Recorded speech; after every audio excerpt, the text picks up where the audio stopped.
Olá pessoal, eu sou o professor André aqui da Oficina do Estudante e trago hoje para vocês uma dica a respeito de um tópico muito cobrado em vestibulares quando o assunto é literatura, especialmente no que diz respeito às obras obrigatórias de FUVEST e Unicamp.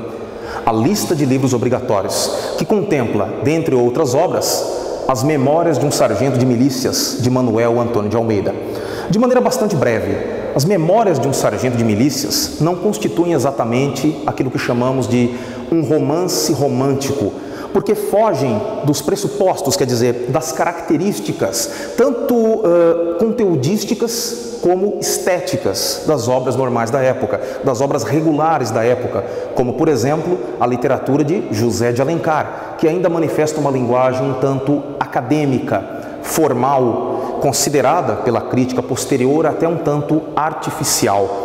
No caso desse livro, o que nós temos de maneira inédita é a exploração de uma linguagem mais coloquial, como se diz, de uma linguagem mais comum, mais cotidiana, daquela linguagem falada no dia a dia. Isso vai se expressar, sobretudo, no aspecto do vocabulário.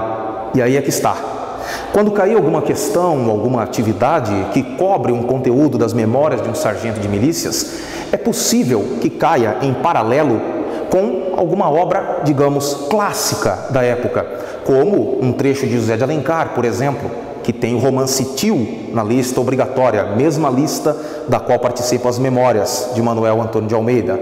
Muito bem, no caso dessa linguagem coloquial e popular, a gente tem que ir até as suas origens geográficas, identificando nela, portanto, um vocabulário de caráter suburbano, ou seja, a narrativa das aventuras e desventuras do nosso anti-herói Leonardinho vai se passar no subúrbio carioca.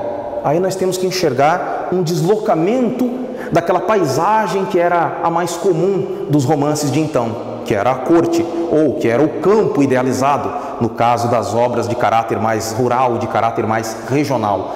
Aqui o que nós temos, de certo modo, é uma linguagem própria do subúrbio, coloquial, típica dos falantes urbanos da época, mas repito, não daqueles que habitavam a corte. Não estamos falando aqui de lindas damas, de cavaleiros, que seguiam, de certo modo, um modelo europeu de escrita, mas pela primeira vez de uma paisagem tipicamente brasileira, própria daquela época meio convulsionada, daquela época um tanto quanto confusa, que o narrador identifica logo no capítulo 1 da obra como o tempo do rei. Muito bem, o nosso Leonardinho, o filho do Leonardo Pataca, o meirinho que seguia as ordens da época, o nosso Leonardinho, portanto, é aquilo que é considerado um malandro. E qual seria a linguagem de um malandro, ou desse anti-herói, desse habitante suburbano? Vai ser uma linguagem de caráter coloquial, urbano, corrente, cotidiano. Daí a importância linguística dessa obra, dentre tantos outros aspectos que caracterizam, de certo modo, uma brasilidade até então inédita na nossa literatura. Muito bem, voltarei mais tarde falando sobre outros elementos de brasilidade para manter um paralelo com outras obras da lista de FUVEST e Unicamp numa próxima dica. Por enquanto é isso, muito obrigado e bons estudos!